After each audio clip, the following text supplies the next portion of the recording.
Hey everyone, thinking about starting a business with LegalZoom? Here's a quick checklist to guide you through the process in 2025.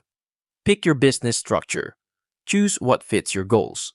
LLC, flexible and protects personal assets. Corporation, good for issuing shares. Nonprofit, for tax-exempt, mission-based orgs. DBA, use a different name without forming a new entity. Name your business.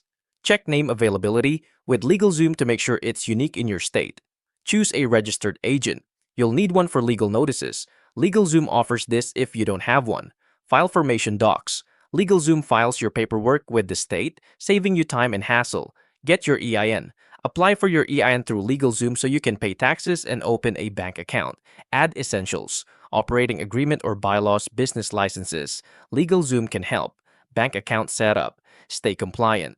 Use LegalZoom for annual reports, reminders, and compliance tools to stay in good standing. If this review helped you out, please like and subscribe, and I'll see you in the next one. Thank you for watching.